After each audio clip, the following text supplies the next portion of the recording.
Herkese merhabalar. Bugünkü tarifimiz Hünkar beğendi. Dolabınızda etiniz ve patlıcanınız varsa kolaylıkla yapabileceğiniz bir yemek. Bütün püf noktalarını paylaşacağım. Umarım beğenirsiniz. Kanalıma abone olarak bana destek olmayı unutmayın lütfen. Öncelikle 5 adet bostan patlıcanını beğendiği yapmak için fırında közleyerek başlıyorum. Bıçak yardımıyla delikler açarak tepsiye yerleştiriyorum. Ben fazladan domates ve patlıcan da ekledim çünkü daha sonra konserve yapacağım onları.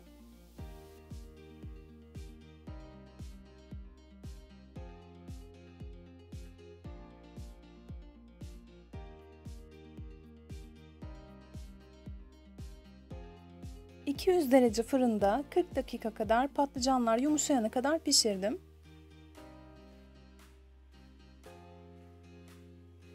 Bir poşet içerisinde soğuması için bıraktım.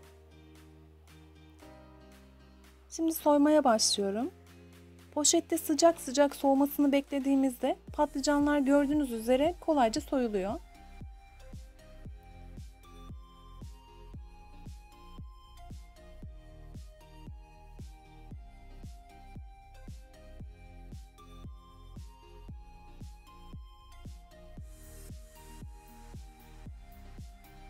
Soyduğum patlıcanları şef bıçağım ile ince ince doğramaya başlıyorum. Püre gibi olana kadar devam ediyorum.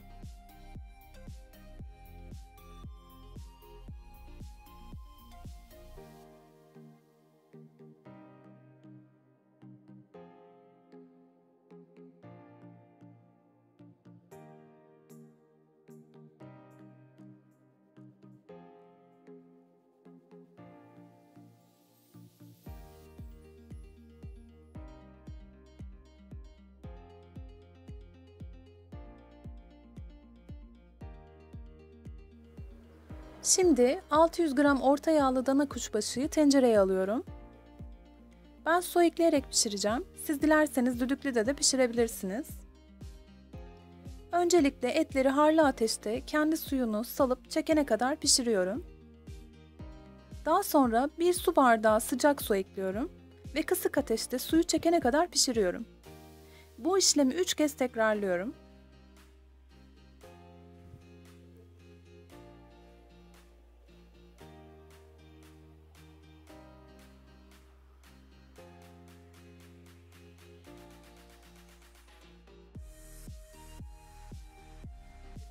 Etiniz piştikten sonra 1 yemek kaşığı tereyağı ve yarım çay bardağı sıvı yağ ekleyerek kavurmaya devam ediyorum.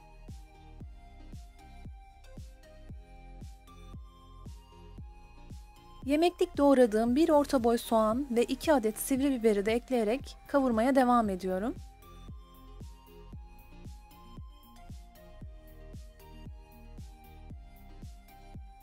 Soğanlar pembeleştikten sonra birer tatlı kaşığı domates ve biber salçası ekliyorum.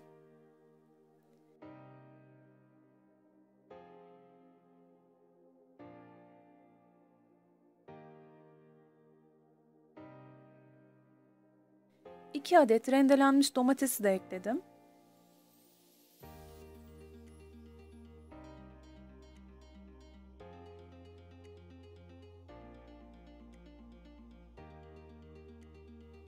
Son olarak baharatları da ekleyerek kısık ateşte pişirmeye bırakıyorum. Baharat olarak pul biber, karabiber, tuz ve kekik ekledim.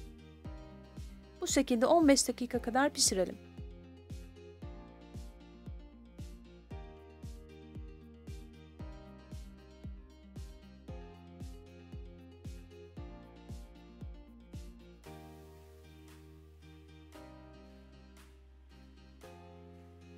Şimdi beğendi kısmını yapmaya başlıyorum. 1 yemek kaşığı tereyağını tavaya alıyorum. Yağ eridikten sonra 1 dolu yemek kaşığı unu kavuruyorum.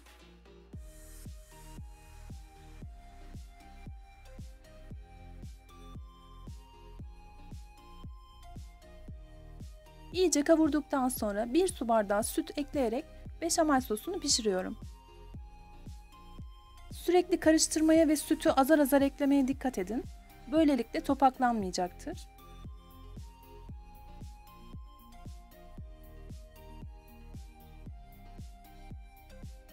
Şimdi közlenmiş patlıcanları ekliyorum.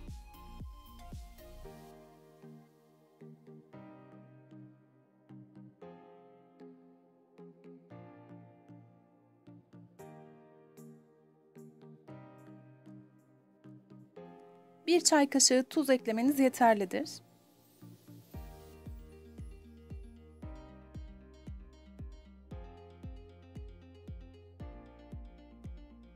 Son olarak 1 su bardağı rendelenmiş kaşarı da ekliyorum ve son kez karıştırıyorum.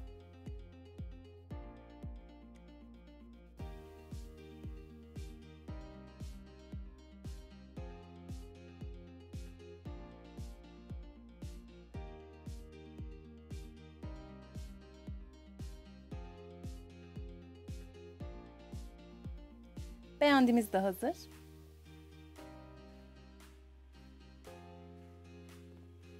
Şimdi servise geçebiliriz. Tabağıma önce beğendiği yerleştiriyorum.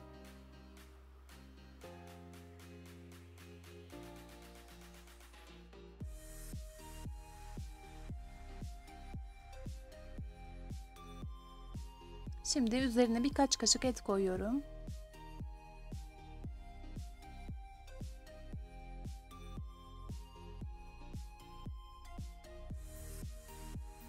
Gördüğünüz gibi sunumu harika görünüyor. Şık bir sofra için Hünkar beğendi, vazgeçilmez bir yemek bence. Umarım beğenmişsinizdir. Yorumlarınızı mutlaka bekliyorum. Sevgilerle.